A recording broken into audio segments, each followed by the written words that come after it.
नमस्कार, अश्विनीज किचन मध्ये आपलं स्वागत आहे। आज मी तुम्हाला भजी शिकवणार आहे, जी स्पेशली लातूर साइडला केली जाते आमच्या मराठवाड्यामध्ये। ती आज मी तुम्हाला सांगणार आहे। चला मग पाहूया त्याच्यासाठी लागणारे साहित्य। इथे आपण घेतलेलं आहे मीठ, ह्याच्यामध्ये आहे लसूण, अद्रक, कोथिंबीर आणि हिरवी मिरची, त्याची मी पेस्ट करून घेतली आहे। आणि ह्याच्यामध्ये मोहरी आणि जिरे आहेत। इथे घेतले आपण वटाण्याच्या शेंगाचे सोले, परत आहे गाजर आणि तुरीच्या शेंगा, ह्या मी भिजत टाकल्या होत्या आणि उकडून घेतल्यात। आणि हे आहे शेंगदाणे, जे की मी 2 तास भिजत ठेवले होते। आणि हे आहे काकडी, हे बेसन आणि हे हरभऱ्याचे सोले आहेत, ढाळे ज्याला म्हणतो आपण, ते सोलून घेतलेले आहेत। आणि ही आहे लसणाची पात। लसणाची पात जर आपल्याकडे नसेल तर आपण पेस्ट करून लसूणही टाकू शकतो। आणि हे घेतलेले आहेत वांगे, ते काळे पडू नयेत म्हणून मी त्याला पाण्यामध्ये घालून घेतले। आणि ही आहे उकडलेल्या चिंचाचं पाणी। आणि ही आहे कांद्याची पात, वरण्याच्या शेंगा आणि ही मेथीची भाजी आहे। तर हे सगळं साहित्य जे आहे ते आपल्याला भजीसाठी लागणार आहे। तर चला मग आपण त्याची रेसिपी स्टार्ट करूया। इथं मी पातेला ठेवलं, त्यात तेल गरम करायला ठेवलंय। ओके, तर आपलं तेल गरम झालेलं आहे। आता ह्याच्यात मी पहिल्यांदा टाकते जिरे आणि मोहरीची फोडणी देतोय अगोदर आपण। तर हे आहे जिरे आणि मोहरीची फोडणी दिली मी छानपैकी। ह्यात आपण जे अद्रक, लसूण, कोथिंबीर आणि हिरवी मिरची, जे वाटून घेतलेलं मिश्रण आहे ते टाकते, ही पेस्ट टाकते मी त्यात।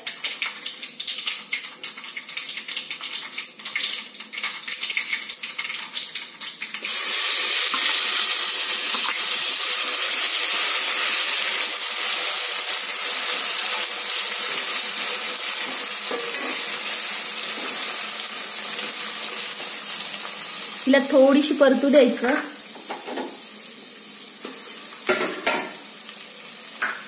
त्यानंतर टाकते मी ही लसणाची पात टाकते मी, थोडीशी होती माझ्याकडे, जास्त असली तरी चालेल।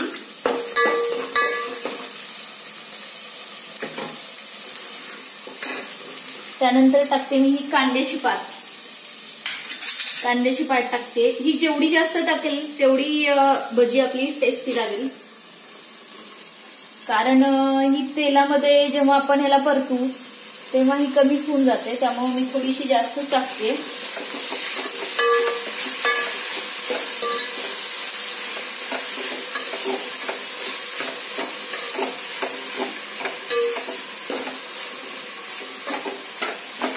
हिला थोडस मी परतून घेते, चांगलं थोडस बारीक झाली ना।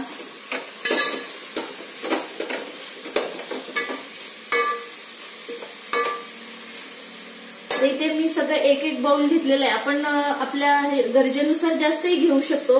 आणि ज्यांना सोले वगैरे जास्त आवडतात ते आपण जास्तही घेतलं तरी चालेल, काय प्रॉब्लेम नाही।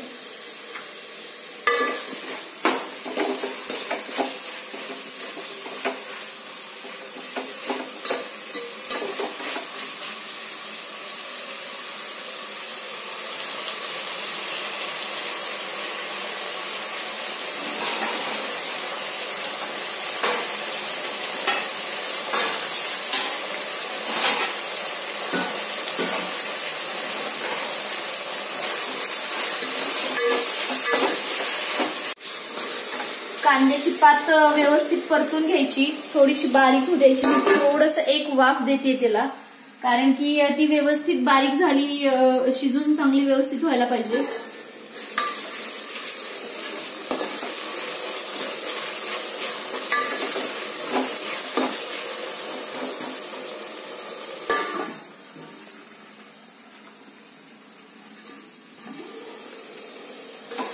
आता ही कांद्याची पात व्यवस्थित तळली गेलीये, त्यात मी टाकते आता ही मेथीची भाजी टाकून घेते मी ह्याच्यामध्ये। मेथीची भाजी पण जास्त टाकले तर चांगलीच होईल, कारण ही जेव्हा आपण शिजवतो तेव्हा खूप बारीक होऊन जाते।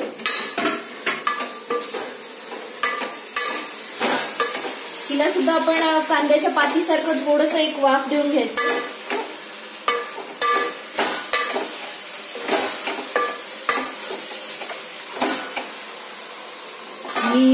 वाफवण्यासाठी ठेवून देते.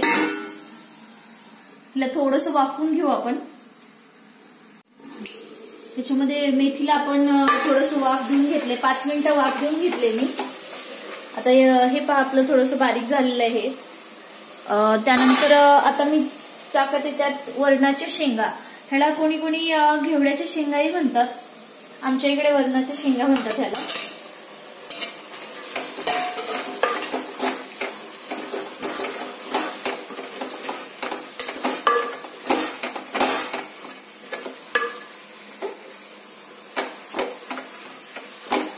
सगळं परत मी ह्याला थोडीशी आणखी एक वाफ देऊन घेणार आहे.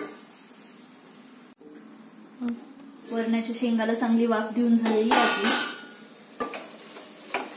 एकदम हे सगळं छान शिजलेलं आहे, बारीक झालेलं आहे. आता आपण ह्याच्यात हे सगळे जे सोले वगैरे जे केलेलं आहे ना ते सगळं टाकून द्यायचं ह्याच्यामध्ये. आता मी टाकते या दोघं वटाण्याचे सोले, त्यानंतर टाकते तुरीच्या उकडलेलं, 3 शिट्ट्यावरती मी उकडले त्याला. आणि हे आहे हरभऱ्याचे. परत हे आपण टाकतो शेंगदाणे. त्यानंतर हे टाकते मी गाजर, ककडी आहे ही.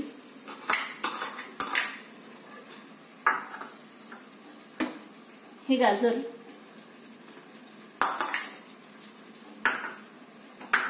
आणि हे टाकते जे वांगे आपण पाण्यात टाकले होते ते सुद्धा मी यात टाकून देते.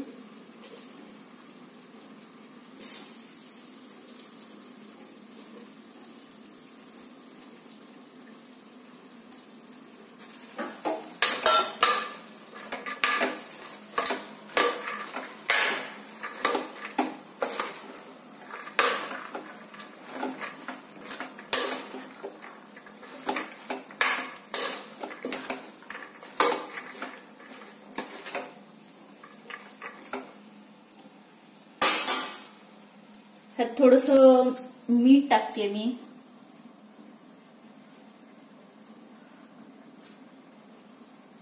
तीन चमचे टाकले मी मीठ त्यामध्ये.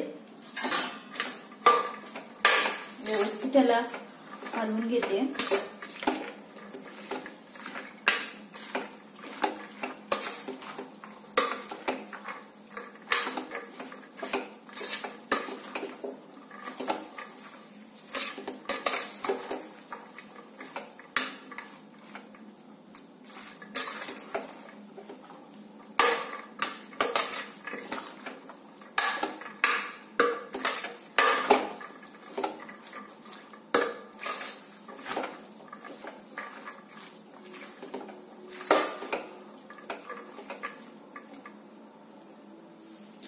आता आपण ह्याला थोडंसं झाकून ठेवू.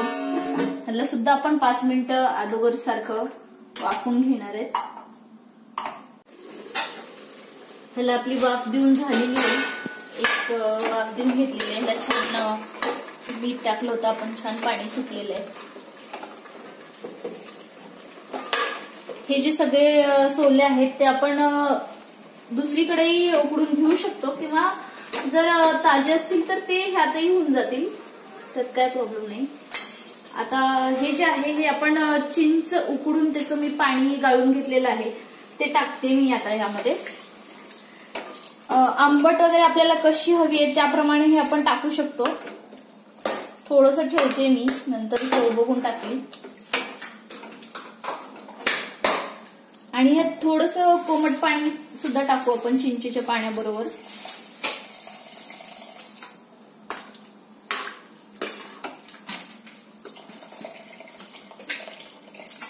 थोडंसं चिंचेचं पाणी आणि साधं पाणी कोमट करून थोडंसं टाकून घेतलंय मी.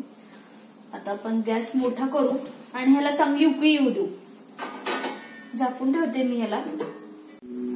आता आपली ह्याला उकळी येऊन झालेली आहे. छान मस्त उकळी येत आहे ह्याला. ऑलमोस्ट होतच आली आपली आता भजी.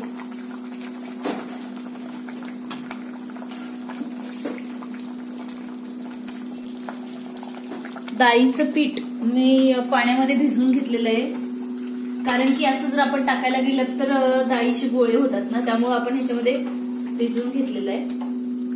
आणि सगळ्यांनी लक्षात ठेवा, हे जेव्हा आपण यामध्ये टाकत असतो तेव्हा काळजीपूर्वक टाकावं लागेल, कारण ते हातावरती उडतं आणि गॅसही आपल्याला बारीक ठेवावा लागेल.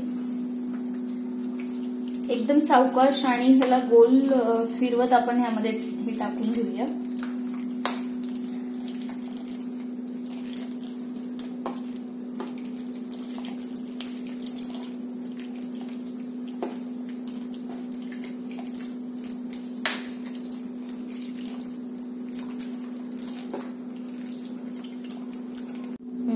सावकाश ह्याच्यामध्ये हे टाकून झालेलं आहे.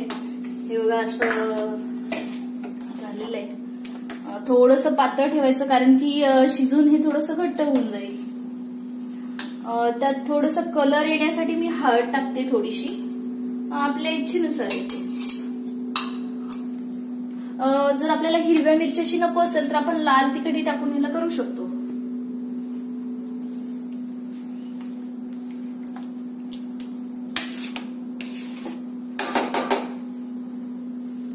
तर ही अशीच आपण थोडीशी शिजून घ्यायचं याला असं, आणि मग आपली भजी तयार. ओके, आता आपण ह्याला शिजून घेऊया. साधारण 10-15 मिनिटं तरी ह्याला शिजू द्यायचं. बारीक आचेवर शिजून घ्यायचं याला. गॅस बारीक ठेवलाय मी.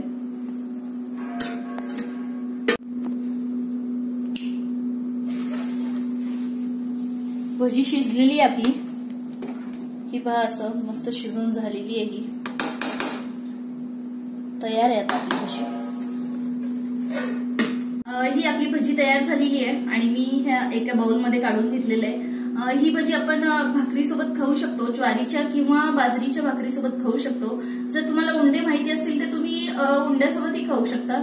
ते तर आणखी पौष्टिक असेल, कारण आपण त्याला उकडून घेतलेलं असतं म्हणून. पौष्टिक खा, निरोगी राहा. जर माझी भजी आवडली असेल तर माझ्या चॅनलला लाईक करा, सबस्क्राईब करा. थँक्यू.